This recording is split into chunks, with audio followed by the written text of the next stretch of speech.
enshonga y'izoba nekushikibwa kabozi multivitamin drink chitasyo munsi y'amagara marungi nichikuyambaho kwigura emisi kireta amanu masyo mubashija hamwe n'abakazi n'endijo migasho kwata kabozi multivitamin drink otuntumura cyubaro na stress.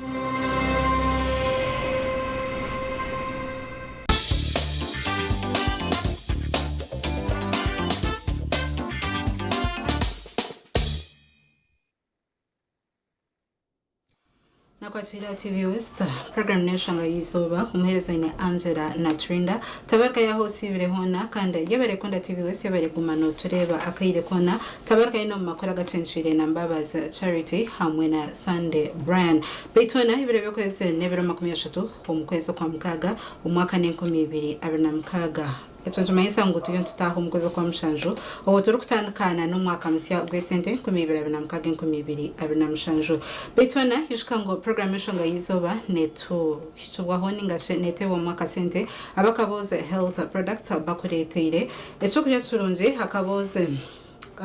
akaboze health products bakuretire eco kunya turunji kandi eco kunya cyinshi jakonchkweraho akwacurumu ebirungo binji nka cloves harimo jinga harimo lemon harimo watermelon kandi turumuna na ekituzi cy'abacara baza kubashira aba agents babo omuri Ibanda town omuri Mbara nangwa no pakwa kwejo no muri Shema mbija kubamba kuhereza eco kunya eco bako retire kandi nshisha kwanchukwera bitona on program erizoba twaza kubantu egitwaho deputy RDC wa district eyashema election tureba anshonga yaba kafuna tutwire ntubuhura kandi betwireho kandi na president atwire na tujumira nangana nabembe sinjo temba tujumira enshonga yaba kafuna abona abantu abari kutuguza sente bitona bakija bakatwara ibintu bitu harimo ka national ID harimo property ninga shinka mataka amajoni ninga businesses n'amamotoka bisha bagaraka kandi bakwerana n'esente amagoba gahiguru abenzi batsigire be n'amabanja abenzi batsigire amakanangwa gashinchire election twibuza baba abibembezi bitu ningasha government basekora cyangwa kureba ngo yayamba umuntu waburisho ubutabaza kuba na twarwe bintu bye ningashi nakuzisibwa abantu bakafuna nakwakira umwame Sam introduction yanze yabandi ingwa bitona nakujango eshonga yitu ni iri so important bitona ramutse umuntu wa Shema uriyo nakureba esureso nangwa no wakabaro uriyo nareba TV West actually wa Western Uganda yon ninga Uganda yon ewe mnonga Angella nabari kutureba ndi Sam Orikunda deputy RDC wa district ya Shema webare kunyeta kwija ahambeho za TV West okujja kuganira anshonga iri kwatamagara gabantu bingi first of all hinkorera kana nihanga ryona because kafuna ni serious issue isheme kugisa abantu tukareba kutwakubasa kubayamba ebare no okay bitona Shema murire mta Shema turije kwiyaho kwa yinkubandi nibagira ngo amakurira gumutaho ngo bareba nka TV West bareba mahore negative sometimes got too negative konka tikugira ngo district yitu niyo mbi kusinga zona konka by exaggerating because issue yabire Shema ne very serious so konka tu district nongi abantu bayona bakora kurwanisa obworo nibashomesa abana n'abatunji when twine issues here and there konka tugezaho obugira ngo tombeke district yitu tubinje obworo kandi tuze aharurengo gw'ezindi district Eturonzu watandikira zakwa ninyaranyenda kubuza kiro mutorize kutaho comment a social media yitu ebirebwire baduze ngo numwisha kwa numureba TV West by force omudaza TV West chamana neturetera Shema a negative light tukareba yo ebyo kwita amatungo g'abantende kuzitega amisika kotsya ntureba amaka imhondano yo maka you know obushuma obwitsi Abuncha crime rate muri Shema iri higuru actually crime rate ya Shema teri higuru no kugira ngo district inabantu bari informed kandi bari informed kandi bari connected because hajije cyaba Shema umuntu obakuza kutera isimo kubanza no munyamahurira bakugambira ahabaho iki n'iki rush and get the story ibi bintu bikubashema ne bano mu Disney district but konka sometimes uroshanga bamahuri ba district season babatine information konkito shema hagire cyaba the first person bakutera namye actually nanye mukurunning emirimo yanje yes nyine diso kompa information but ni relying mnonga abanyamahurire bashema babine information ezirikwata community mnonga no kusinga aba intelligence bit because abantu ekiri kuba mu village yabo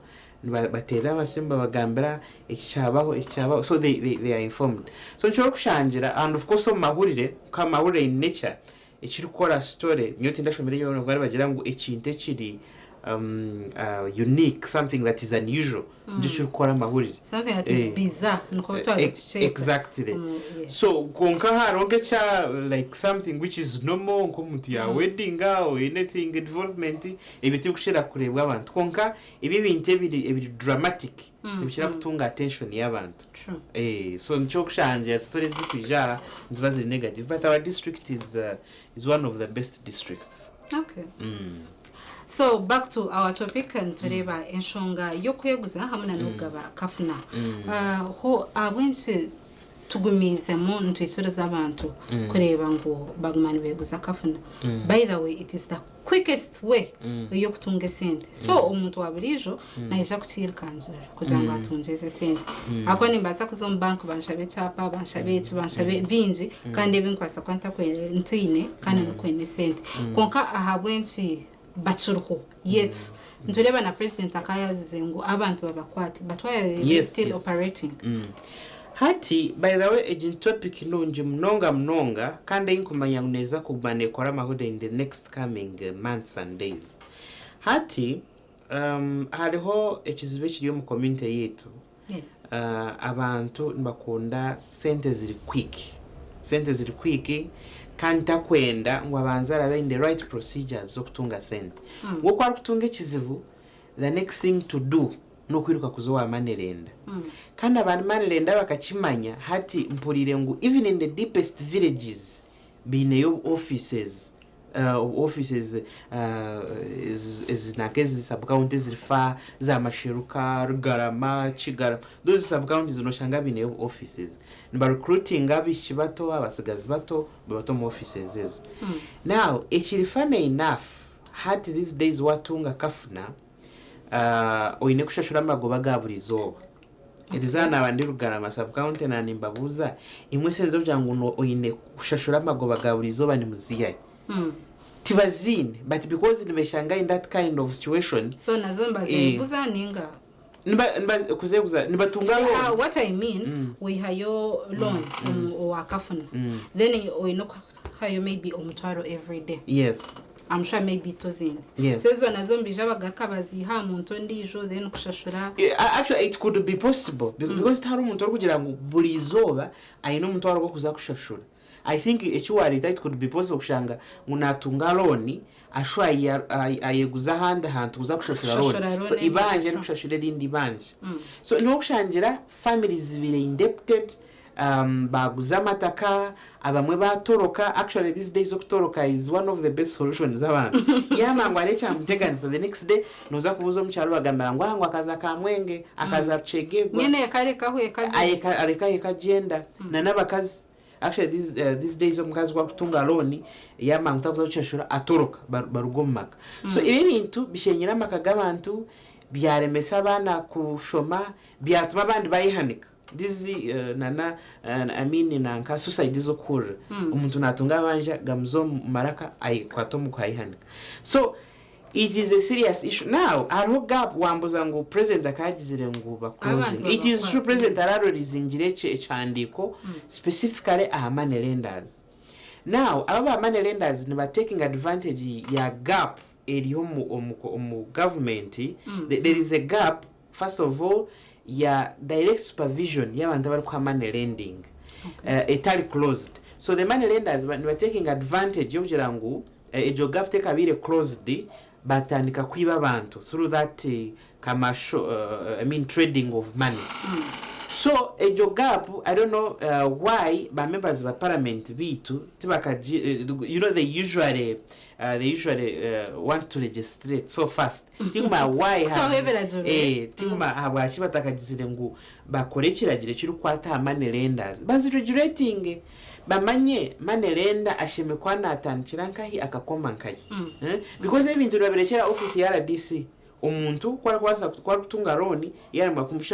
mabishashura batwara itakaye the next person wakuza kurwaninga tu ni RDC and most of times no shanga RDC atine mandate sezenda gano iyo rukubohande bitsureho kutunga roni ejo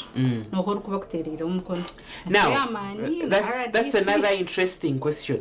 Ngeriza there was a situation on office umukazi akagira nanka kizibu cha sente kana ngwa kanazenda that day akaba ina ka plot somewhere yagenda bamuhandikira ngo itaka yari guza kandi bashashura zahwayo konka ba miliyoni emwe n'echeka but waza kora vari itakeryo ni 1.5 I mean ni over 10 million but already oine nanka agreement yo akora no muntu ngwaguza kandi yakushashura zahwayo so izo agreement ababantu nwazo wa chairman na genda koragana na manelenda azo wa chairman amgamba chairman nekizibu nakweshenjeza on signing now chairman kwanga ogumuntu ubayanjira ro nana ali chairman ngekizibu nakuja mu chairman takwenda ngwamrewe ngekizibu murwanise immediately na wakwata stamp ya government agiteka na mayango kibatung echabaho ni kafuna tibaguzitaka now enshonga nkeje yazo mu court no munamzo wenkata ine cyo kuchikorera because oliyo akafuna takuza kuzo mukoti kugamba ngu ogunkamuguza sente wena zagamba nankakangu zitaka mwena aliyo nandugamu they are very smart, that's what they will say konga amazima galingu nbaba tu na amwireroni konga bahandika ngu yaguzitaka so itaka ndiyo yako basinzire no musingo timusingo as per se wena amhasente now elitaka bakora ekihandiko kirugamba ngu oriya yaguza zahwayo kugira ngo benkase yes nangwa niko musingo but omukiragiro nigwa gutaho musingo you have sold waguzitaka but in pretending kugira ngo tunge sente kugira ngo oriya nawe mayengu ayine kiri kuza kusechoringa senteze ahandika ngu waguzitaka yakushashura sente zahwa kandi ekiri very dangerous ebe bintu tibine na buhame tarona na any evidence yo jangu nanka yabaliho oli abamuherize sente tibaru na ijashitama na chairman yeah between the three people by signing but now that it is a contract ninga ni nechandiko kibakora tokuza kuchehakana because it's between abantu abo bashatu ncho that's how dangerous the issue okwere. Then tutakazire nangwa ko castigating anigashi okujona nabantu zoni nshonga shi ezo kuretera abantu bari akafuna abamwe by the way ekizibe kitwinenka government no kugira ngo to sensitize injira abantu akibari kweta financial discipline financial literacy yes okumanya ngu okuba kukozesa sente omuntu nabayine kizibu kiryawo nikibasa kwa solve ninga nabasa kuzanko wa Angela munywani wamugambira ati Angela nyambisa 1 million within a week niza kujibugara yes baterire but it is better than kuzo akafuna because Angela omuntu yari munywani wawe tori kuza kutwara ikibanja ki nubasa kumukoza senda gano yaguza sente kungato kuza kwandika ngo yaguza that one can be sorted. Tibasa kuba sorted echo either okumbanywani ombazire things like that. Ninga ejate bate murutoche rwawe. But kungukuza obubushongo bukuba binde first in school fees niyo biggest nanka eri kutuma batunga loans. Ekindi nebintu bya burijo. Bintu bya burijo na ndiyo mukaboxi nibambanja tintunjire sete zo kwa akaboxi azowa manelenda ayeyo sente. So tibirya bizibu byangu biri very serious ngo abantu banda sente zo kuzowa manelenda ngo ayeyo sentezo n'umuntu bwa burijo buriya buri kubasa kusolving. Kwangana ushanga n'abashisha these days nibachikozesa kugira ngo atware family property areba ngo yabe naenda guza nkitaka mwamuremesa azowa manelenda ayeyo sente. Yes, they use it. Abe naenda kechibanja naenda kuchuguza. Now what he will do naija kozo wa manelenda ekibanje cyo bakitama ayiye roni timuguza kushiza ngo bamukwate because umuntu head of the family ali rero nibaza kumutsa nantire ho signature yanze ninga noma by the way echo yera no gamba omushisha narga hagenda azom bank ninga shisako ningo wa manilenda ahayeze sente atakugambira umukazi tokumana ro kusayininzira yo inja ngumamara kapo umukazi naho hinashe mukana sayini yes actually it is rich to ine community these days Angela ichistera maka necho kirimo yes abashija okuzaha bara akatunga ro n'umukazi atari kukimanya na n'umukazi okuzahiyaza akatunga ro natagambira umushija ombira jiro twantugamba no muramuzi yagira ngo mwaba muri wedded legally jona ne basa kuba nara koti ne basa kugira ngo ijyo ndaganira null and void ahoko mukazi tagize ki ta sign injini kongai na basa kurona nka Angella ndisha yes which can be argued without icyo basa kuzo mukoti bakakigamba bakagira ngo mukazi ta sign injire then ijyo ndagano bakagira ngo null and void konka hariho instances zo kushanga ngo mukazi na no mushije ati bari wedded binabana they have been married for a long time konka obushwere bwabo tuburi kumanyombera jiro kongo mushije akagenda yatunga loan atatungira signature ya yo mukazi ecyo kintu nkira kurema because ubwo mushije nabasa kwehaka nagira ngo tori mukazi wanje ninga tori mushije wanje but you not know in government because haro marriages is recognized dombera jiro bya Uganda civil kashata zero mbazire na that one is also different that is recognized yes no not as is it a traditional marriage traditional marriage okundebira baramuzo ko bari kuji interpretinga nore ankatore in the kingdom what were ebaraha nsoba bagamba ninga etshani nso abakare no shana I think it's urumbi ya traditional marriage ibakushira ku relyingaho ninke jinke ya Buganda Toro where they have kingdoms umuntu naza yakora traditional marriage atunga certificate yo bugabe esainingirwe so itabanyankore we konkita abanyankore we don't have that king it is tindi tishomire biragiro mnonga nshira kuba difficult ukwajuinga ngweje kaba traditional marriage konkama hati ahanda harabuna ininda abanyabirazo bakudushobora traditional marriage kuzangu omushija narete bara arukushaba bazire bawe kwari kwenda kutwara umuhara wabo then abaze kuba kwitsoreza but signing endagano ejebara netsigazwa abazire bo mushiki bahereza chairman ninza bahereza maybe nkamukuru wetuka then batwarana na mbwen Angela koriyo myankore kano turankore nebangahi abari kwandike cyandike ejo ni just bakore bya fomo bakoro umukoro banana so but echo tindi kuza kukora conclusion nako I think chimanya jombera jiro but abantu abatari legally married umushija yatungiriro nakasinga hebintu bya family nchira ko bateganisa okugaruka ku bitunga especially shongejo yayiko mu court now aba legally married umushija yagenda aho tari kumanya umukazi akasayininga akaguze ibintu bya akasinge ibintu bya family no basa kuzo mu court ohereza reason zawe ogo waguzire ni wari kora loss most of the times because abari kwa loan na bari guze ibintu ebyo bamanyangu omuntu yali legally married umukazi asheme kusigninga umushija signing and even children babi nabana twaki komukota ngakwehaka nakazimye sinte tinkuzimanya kandi ebintu byitu enju yititaka tumbije abitwala nkanta rozenda no bwiko agama kana gaguma wata hano garkana baro mukasha cyo kugambira ngu most times of family is separate but abakaza bingi I think they feel more comfortable jangu a family in the breaking konka property ya family isigare intact because at the end of the day abana abo no inda kubashomesa niwe no inde cyokurya ngwesha twaza protecting amaka itakabakaritwara okasigaza busha nikiza kuyamba kita abana no batwara family so ebintu ebyo nibiteganisa mnonga kikabire kirungi couples abari kundeba nyonka aba advising njye buri omwanya nebizo bya sente kunga waza kutunga loan especially eruza kutunga kuza kusinga property ya family nikirungi kugambira omukazi wawe akagira ati nikiriza nkusigninge kongo kuraba harubaju okatunga roni mukazi atari kumanya ebintu nibija kuretera obuzibu later stress depression okashanga nozo mukoti kandi bakusinga it's better ngu oganire n'aba family mwikirizane bakusigninge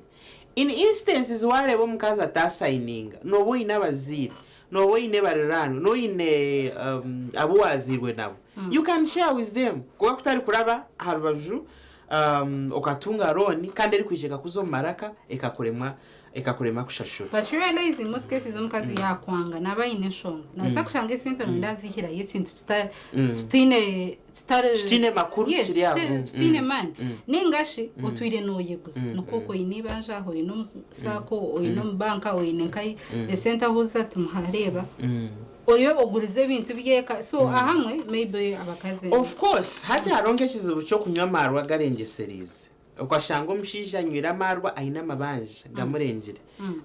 kandi abandi niba humanizing you know such things hati oshanga omukazi nareba reason etari genuine ninjira nabakoze ekiragiro in their wisdom bakateka ngo abashisha abandi baza kutunga roni umunjereje yiwagamba nico batireho nanka akanta kugira ngo at least our family ba signing ninjira nico baterireho ekindejo kungabo kugira ngo abamwe babatine reasons nto bakurabire nyuma now nanyenda kugarura nyuma kace aho kugira ngo ariho gap sister crossing jire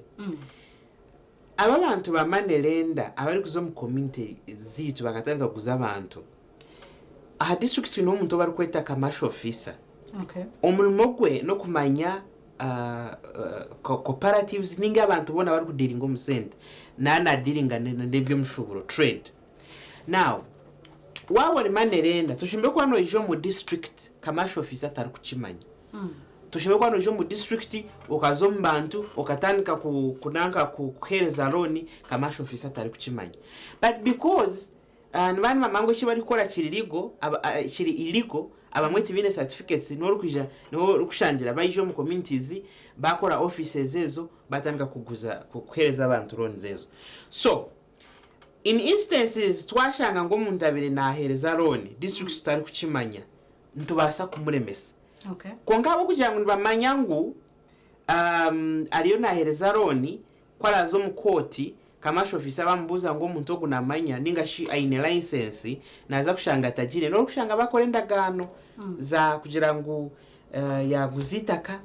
yashashura sente zagira ki zahwayo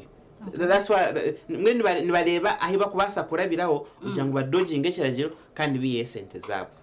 okay yewe mnonga betona uriyo nareba TV West program n'enshonga yizoba kandi yontoreba enshonga yo kugira ngo okweguza hamwe na okugabaza kafuna ningashi ababe bugombe byesente abariyo mbatereza sente konka beje abagaruka batwara ebintu by'abantu nkamataka nkamajo ningashi businesses amamotoka batwara IDs abantu bagaruka nangwa bahera ne sente amagoba gahe muguru mnonga ekinteki ntoreba kizere cyari kabantu batine bintu byabo batsigara barya boro nangwa habaho na domestic violence betona reka tsekache omukahumuro ntugaka utarga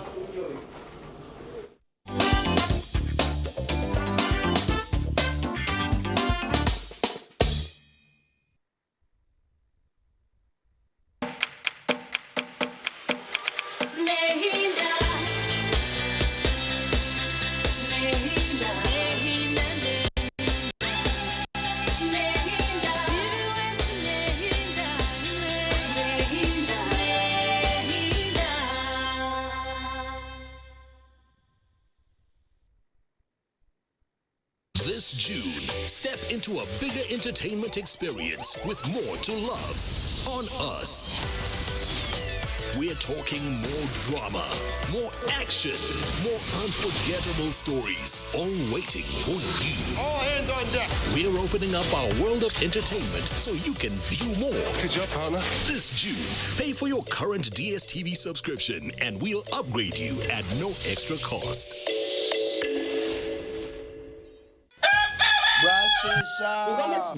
Tyson. Mwiroko mugende mwirukanze nko kweri ya mugirete. Mwije kwata muze. Kase tuyiroko mukagwata gara nuko akajiba kwata. Robert. Aza kutwara ugiteka yo munanko. Yesu. Biji. kana nimwe muno yokubaga hati MTN resera kazanano bakita ko kuko liko kugira ngo buri nkoko kwe kuzugo mu kasese hagati ya saye mwena saye ibiri ukagura voice bundles asimu yawe then yo MTN ne kwereza menatsi ezabuse zinde zo koze sizo baryona gurede chika rwagati ya shahe mwena shahe ibiri zakasheshe rero tunge dacikisha tuzabusha ezo kutera ba MTN izo baryona nyegasta emwe not star ibi emwe hash rero tunge dacika zawe zabusha buri zoba MTN twina hamwe okurizana kwitu tukuruho kizibera MTN.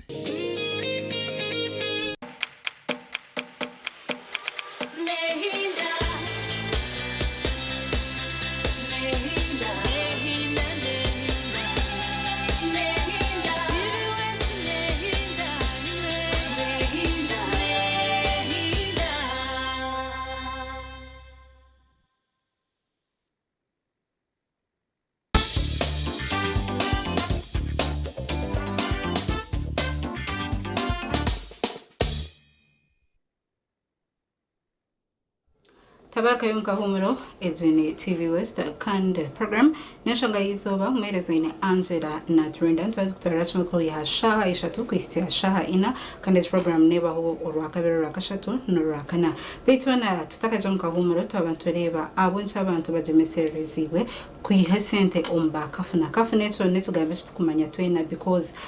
wano inda kwikumane wano inde sente zaho naho no basa kwishyura umuntu uri kubana guza sente maybe nkataro nakumanyana munywano wawe obasa kuyayo akasente studio twinemo deputy RDC wa district ya Shema Hogona Sam Orkunda kandi nwe abariyo nato tangarizaho kandi oguntumereta abo kuba ezashonga zabakafuna ziyo mu office ye baiza kutwara ibintu by'abantu nubo bakwambashira nubo bakwamba reporting abo nangwana nabakunyaga esentezo nubo bakuba imbashiraho umwame Sam Orkunda twaza kureba abantu bakafuna umuntu nabasa kubeta abayayi ningashubine obwenje bwinshi no basa kushanga yaya kwereze sentelizo tebero 30 kwesiko yonkutandika so ni jamutevisi mu maybe nkamnywano we umuntu wihire senta connectinzure then angambera ati mbona aza kwereza sente zanjye aza kuguze mto aza by the petty money nkemtaro 30. Yes ni percent of yes landlord wanja na inde sente zo kwezi kwaho so nyene mtaro 30 nijazi kushashura ate atoka ati mwana uza kutamwa amagoba no bano shashura imitwaro mukaga pa month is an interest rate no mamwe most cases ko kuza kubaronda no babura yes hati by the way aba money lenders ngoko wakigamba beina magezi mingi yamara kumanya ngo yahereza nankaroni kandi ubwo umuntu ayine capacity yo kushashura sentezo atego icyakubanza gukora najya kushara isime yakwereza uba yakwa Airtel ninga MTN the next day wagitera to kuza kuchanga kwara beyazi kwero mu office the next day waza kuzayo noza kushanga office cinjire no ija kumuronda kumaranga 1 week nozayo to no sibayo to kumushanga no netera masimu to gashanga iwo obirugaho umanya ngo mushija kabura anything wanga ryo nanzurire mbaba wakoreka hawa week habo kwezi hawa emyezi now kwaho emyezi nkamukaga obwire bwagenze ubu numushaya kutera simu kana kwire sente zanje ka wabuzire already yakutireho amagoba gakuremire kushashura naza nyina toka zishashire principle nayo toka zishashire hato bwire bugenzire that's what they do. So hati by the time yaza kunanka esente zwaireze mitwaro 30 ezabire ziri rent hati noza kushanga ziri 2 million 2 million yebuze kushanga umuntu kumiye mitwaro 3 urukuza kutama mitwaro 10 zikabanka 20 ninge mitwaro 20 zikabanka 50 kuba waza kushashura kashanga uriyo million 2. Now on top of that Angela bena abantu nibabona bonesa abantu on top of that yaza kwihuza tarikuza kwihuza nko muntu naija kutebita ebinanke papuro mukoti aronda ba bailiff so hati emitware ashatezuhireyo already za kanyireza 2 million 2 now naja kutayichi bari kweta fees za bailiff niwo kwa no shashure bailiff na nobwire bwe oberifa kozesize no kukwata in fact exactly no kuza kukwata mbagira ngo noshashure sente eza kozesize kuza kukwata so hata mtwara 3 noja kushangana bakucharginga esente zikuika ka miliyoni 5 so nikwe bintu by'abantu bitwirwe basi so umuntu nawe akugwa horo kutambere eco aha hati horo kushanga eji issue ya money lending eba issue ya security eba completely issue I think na president no yizirawo because hato muntu owaire mtwara 3 waza kumcharginga miliyoni 5 yaba ile cyo gukora nakikora nbokura ngo umuntu abere natambura ngo bashanga firo muhanda ngo bamutemire waza kubuza no shanga bari manerenda nabanje abantu kungaba babire baronde cyo gukora frustrated baronde cyo gukora cyabura bamugwera mamwita so it's an issue neruga abyesente eba security issue yes so nyowe ntwire ningambira abantu ndugire masheruka the other day elizana rugarama nabagambira imwe abari kutureba television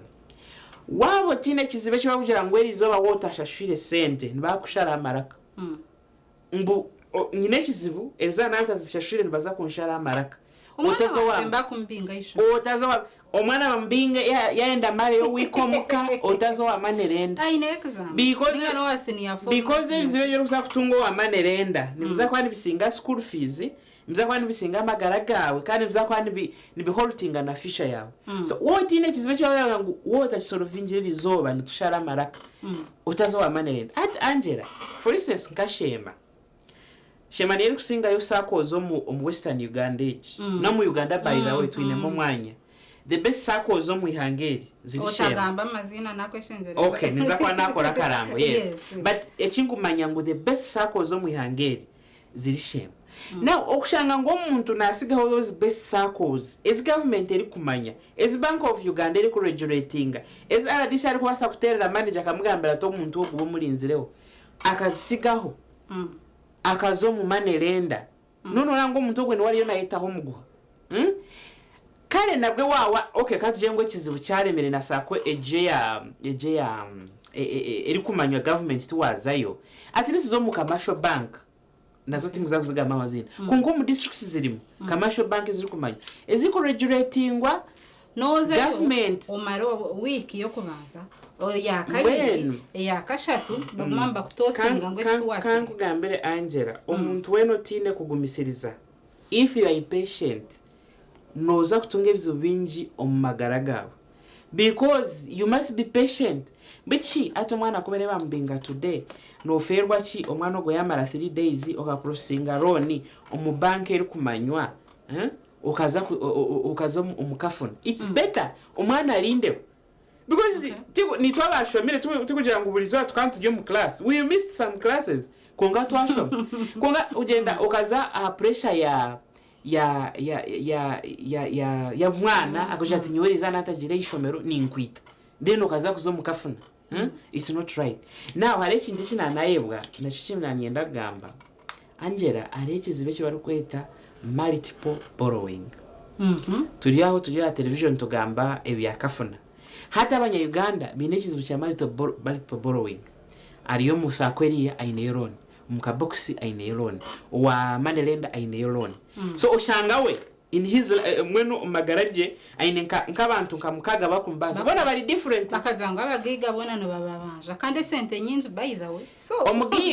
omugiga anje mbone tutukayeta abagiga unota kumanya his income yoriyo muntu waburijo wa masheruka wa kigarama wankai income yawe ten income yomugiga entasa yawe so twaza multiple borrowing no mangu Angela arabantu abakwata bamukwata bamutomu koti the moment olia bank eri yamangu bamutomu koti the next day na ifiling omushango so oshanga sako ejiniyo ya mkwata babando bamutayo the moment yamara kwika mubati nabali batayona nka their demands so we have a problem yabantu bari kuza money lending but we also have a problem yabantu bari kola multiple borrowing abakwiguza mno oba tuje oba mwen ka TV West muje muto program ya financial literacy tutakaji acha TV West na financial literacy niyo president wa district ya Shemba. Yes. So yuwokozere honkaki omuri Shemba. Hati by the way cyo nekizibe kiswine omwihanga. RDC omu district na bamureba nkore ku monitoringa government programs. Nkamukuru wa security. Is that what you do? Yes, I am still to explain to you. Okay. RDC asheme ku monitoringa government programs. Head wa security. Ni washeme kwa nazo mikoro hajiro wafa RDC should be there. Fundraisings. Omuntu yateka fundraising. Omuntu wari kuteka okubanza na RDC. Yes. So many things buri moment nareba omukazi baraba mutire. Omuntu wakuza kutera na RDC ete bajiba na RDC. Now nyonka shema nyine amagombori 15 omu district ari mu deputy RDC omu it is RDC deputy RDC baba sengumenda kubonzera akasente kanje ngumwine mu abantu abandi aba office yawe no boyine mu abantu abandi na. Yes, we have abantu tubine konka ari ekintu kibari kweta protocol hati Angela nkiwoko ryahezisha waje shemori kuronda RDC bahuja ngo ari mu assistant na deputy RDC na RDC choice yawe nono enda kureba RDC straight bakuja bakugira ngo orebe assistant no nabwo bakugira ngo orebe assistant you will feel bad because no iwe ngumtima gwawe no reba ngo enshonga yawe ni warakuyamba assistant no reba maybe assistant itakubyetegereza je ninga taine authority nke RDC all that so no shanga all the issues zone nizireba deputy RDC nizireba RDC amagombori 15 azar habi nezi kurengezo nyowe nyini 15 ari ngeni kantunga nkaisinjiro nkakasesa ushango umuntu ine 43 sub counties. Okay. So hati wambuza nkozireho ki nakujantiye the other day mbende masheruka omuspecies yanje inahire nkabagambira ahabiyamane landing erizana abandi rugarama twabatwine baraza yagomborora kuhereza accountability abantu ni nyowe only chance y'ikutunga naba natungira akazindaro nimbi bagambira kungana ntajitungire ebindi nayo binkwasire ti kugira ngo buri muntu Angela natunga opportunity yo kuvugana RDC niyo yangu yaza mukoro kurukuza kuba addressed by RDC sometimes waza kuza mukoro noshanga cha maneno si wana in speech LC to in speech cancer in speech LC sera in speech LC government bona by the time RDC yaza kugamba no mamu protocol wari gamba muheru abantu batahire barihire bagizire njara so ejo information yone rukwenda kubahereza tubarukuza kugitunga niwe already niwe wachererirwe no enda kugenda so itwe tugerizeho okubashomesa njo nayisiraho ekikiro okwishagamba bya money lending na zindo opportunities ezikutunga nico ngerizeho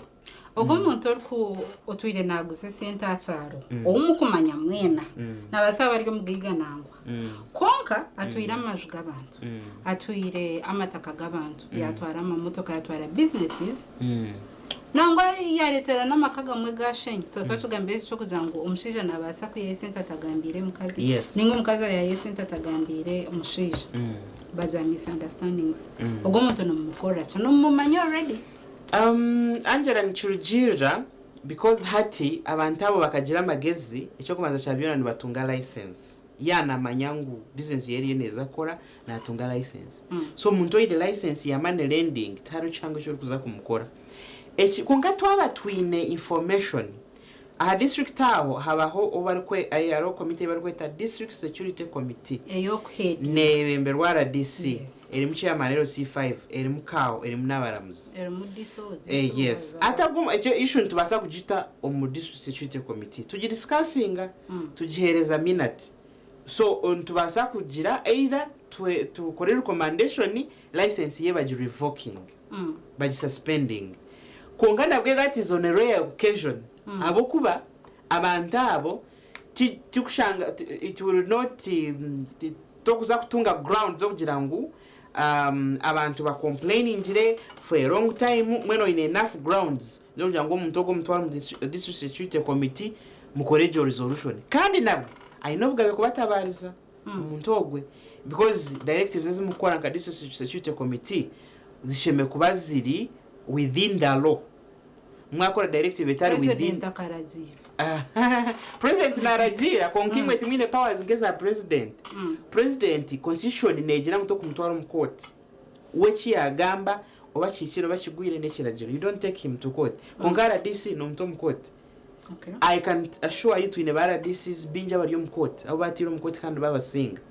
So niwe okuza ku regulating ebintu ebyo oyine kubikora within the law. Nicho turi kujangwa abantu bitabo. Otareba ngu hope yawe ninga masiko gawe gona gadio RDC. Iwe ngo muntu yambere ki? Oyaja ngu niza kuziyaroni kuna no kushashura niza kuzo RDC. No way. Ninga nitorokacha na RDC aine limits arakutandikira na akuherera. So wagenda oketo mugwa. Let me tell you Angela, ni mani mu office ija ngo mukazi akutebezebye atandika kurira toine cyo kora. It is a terrible situation. So nchenda ngo abantu bita bari kutureba ha television otakajire kuza kutunga ronejo banzori bakora gishashure. Because tiba kuza kusave agama ziga gori kuri ro RDC naza kugira ngo sore nendo garuke ibizibu byawe gende nabyo atine cyakuyambe. Yes ninde batiyo ntwerera okuhendera omuntu washema oriyo nakureba umunyaganda yo nakureba wamtizura too much. First of all nimbashabangu mutunge advice ningashi mutunge obuhabuzi a financial literacy. Omanye okora managing ebisente zawe. Okay. Waba no tungo mtwaro buli week expenditure yawe etalengo mtwaro. Kwera alengo mtwaro. Omanye ngwaza kuba forced. Okuza kutunga kuzo money lending. Especially in abanya Uganda, most of the people, including the government workers, corruption eyo kurira. Abantu bendangu ba living life beyond their income. Mushara gwene mtwara 5 na inango la rumuju ya milioni M. Automatically noja kwesha ngo mabanje. True. So nyobo habuzo bunkwa buri yomwe are living within his means. Kora abe income ya mtwaro orebe omanye level issue mkwano living. Kaba motivational speaker. No, I'm not being a go savings. Savings otinga saving tinga chigambe ana jatuwaza kubanka. Akuja ngo saving utinde na chukuni. No. Olebe ngwali watura knife eyokubasi. Yes. Otija kwita mu life yotarabasi. Nanga kolebe nanywa bia 5 buli zoba bia ligure 15 sente zo naziba. So tamwe don't mbweno otaza kuza in that same life. Abokuba noja kweshanga oli money lending, especially nk'abantu in our community aronka bashije kushanga turu kubasa bakazi babiri konkoine bashatu. It is better ojiro mukazi omwe owara managing yazara bana ningo exactly kona abeno mangu abana aburi kubasa kushashura school fees ni bashatu but abavo wazara don't go beyond. Kona abeno mangu school fees ezori kubasa kushashura neza ngano high school utaza mbara high school abo kanoza kuba forced okuzo money lending ukatunga loan ezotarabasa umwana umwishomero ya UP ya government. Yes. Ezotarabasa kushashura. Yes. So nienda kubasima aba TV West kunyeta. Thank you very much. Mwe bari kutuyamba okombe kihanga ryitu abo kwa information eje ni janka hereza tikugira ngo buri yomwe na ija kugitunga kunka twaba twizire mwa mutwesire ngihereza abantu ebayamba in their daily life. Ebayamba omukombeka ebyaro byabo kandi tuyamba no mu security because nakugira ngo money lending neija economy security. So ntwenda kubasima omukutuyamba oku implementing government programs amahurire ganyu tugareba every 8 p.m. ngabangejesa gayambera abantu bingi. So thank you very much. Okay. Yewe mnonga niwe umamisa murukunda kubasa kwija kandi ukaba nitwe umwabazi yogo ukabasaganiraho nitwe kandi ukatushobora nshonga zitari zimwe na zimwe nangwa na kudosi kugira ngo shema tero kuve munonga ngabantu ko bari kuteka beto nayo bayakunda TV yose bari kutwegetaho yushikamwe program nshonga yizoba ne tebwa mu sente abakaboze health products kandi abantu bakoretera ningashi bakorire hecho kunywa na nyamurunji eco nakabozi energy drink ningashojete rutereza neza maka nyamnura echo kunyeti no basa kuchitunga kwa agent babo aho muri mbara umutawune yishaka nangwa na ibanda buhweju basa kubashyirira hotunge cyo kunyetsa aho kwancisha kuyamba magara gawe kitambere oburuire bwinji nkashukari pressure n'indwara nyinji ezo mbiri beitona waboine Angella Naturinda hamwe na deputy RDC wa district Shema Sam Orukunda twabatyontere banshonga yogaba hamwe no kweguza kafuna omubyanga kandi ngo kutwagamba let us live within our means utakareba ngo ogumuntu wakafuna ningasho wakwikumane nwarkwisha kwana heza ho itizo cyawe tukwisha kwanturenga waho ubwire bwitwa kwayo yabari kunda TV West ntusha kurekera programs ezindi bita hande kankurekeraho utarga TV West orare kurunzura hanga barinde bye bye.